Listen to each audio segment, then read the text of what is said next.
Hola, buenas tardes a todos. Soy Daniel Rivera Torres y hoy les vengo a contar la historia de mi familia, específicamente bajo el enfoque de la violencia y la migración campesina. Para este trabajo, yo entrevisté a mi tía abuela que tiene 93 años, a mi abuelo que tiene 82 y a mi mamá que tiene 50. Entonces, comencemos. La familia de mi tía abuela durante toda la vida fueron conservadores e incluso lo siguen siendo hasta el día de hoy. Son originarios de Caquesa, un pueblo muy conservador y religioso en general. Lo interesante es que vivió muy poco la violencia partidista del 1945 en el pueblo. En general era una comunidad tranquila, y aunque los liberales eran minoría, estos eran respetados. El papá de mi tía fue concejal del pueblo. Esto los ayuda a conseguir contactos y posteriormente permitirles migrar a Bogotá. En general, el pensamiento político de ellos consistía en que gobernara únicamente a las personas capacitadas y que se debía confiar en ellos.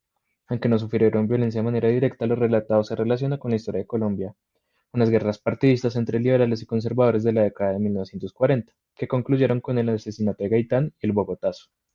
Ella recuerda lo impactante que fue el asesinato de Gaitán. En esa época ya residía en Caquesa, pero recuerda el gran impacto de la noticia y cómo se reportaron todos los muertos y la destrucción causada por esta revolución. También recuerda que ese día las escuelas cerraron temprano y que en general el país se paralizó. Por parte de mi abuelo, en general tampoco sufrió violencia de manera directa. Aun así, recuerda que por dicha violencia partidista, en Armero, el cual era su pueblo originario, para poder ir a estudiar y desplazarse entre municipios tocaba pedirle permiso a los grupos armados. Como lo menciona la lectura Historia concisa de Colombia, lo relatado por mi abuelo y mi tía se relaciona con la violencia que acabó de caracterizar el periodo entre 1946 y 1960 en Colombia. Algunos historiadores como Catherine Legrand, Michael Jiménez, Herbert Brown y Álvaro Tirado Mejía argumentan que la violencia venía ya desde los años 30, causada por el inicio de los conflictos agrarios y las presiones sobre el campo. Tales presiones eran ocasionadas mayoritariamente por políticos que favorecían a los grandes propietarios del sector agrario. El débil liderazgo político ejercido desde el centro no pudo impedir que se presentaran conflictos políticos y sociales en regiones que eran literalmente ajenas al poder de la clase gobernante en Bogotá. Aunque la violencia no afectó a mi familia de manera directa, la pobreza causada por esta en los campos y por la falta real del gobierno en las zonas rurales, como se mencionó anteriormente, causaron que mi abuela y mi tía migraran hacia Bogotá en busca de mejores oportunidades. Esto coincide precisamente con las grandes migraciones campesinas y urbanizaciones que surgieron en el país. Nuevamente, la lectura mencionada explica que los cambios de poblaciones ocurrieron en el país causados por las olas de urbanización, donde muchas personas de las zonas periféricas decidieron migrar a las ciudades para intentar mejorar sus condiciones de vida. Estas migraciones se ven evidenciadas en base de datos como la de Terriata y el DANE, donde se pueden ver mapas y estadísticas sobre cómo fueron evolucionando las poblaciones periféricas a lo largo de todo el territorio nacional. Este fenómeno de migración por falta de políticas públicas también se puede relacionar con el discurso de Alberto Lleras Camargo, el cual intentó llevar a cabo un comité para la reforma agraria, la cual pretendía solucionar los problemas de mala distribución de tierras y construir una vida más sana y justa para los campesinos.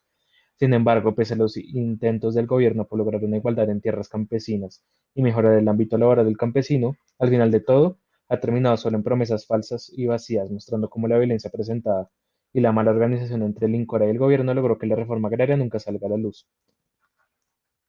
Avanzando a los 90, mi mamá tampoco sufrió la violencia de manera directa. Sin embargo, ella recuerda la época del narcotráfico y todo el caos que esta generó a lo largo de todo el país.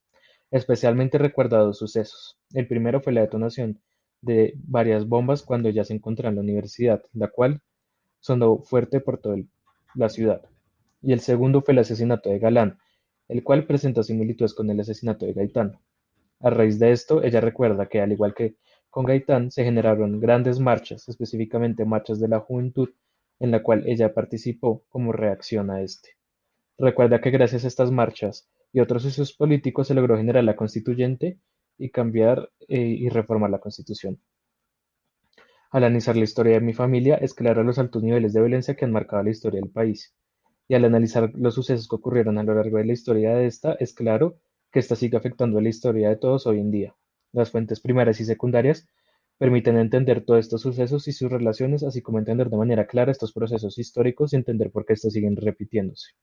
Afortunadamente, la historia de mi familia en general es buena y no ha sufrido dicha violencia de manera directa. Sin embargo, considero que una de las grandes falencias de Colombia es la guerra de los partidos, como se menciona a lo largo de la historia relatada por mis familiares.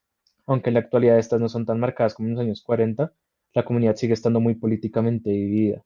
Considero que para lograr una mayor confianza en el país y en su población, los partidos deben trabajar de manera conjunta y dejar de atacarse mutuamente.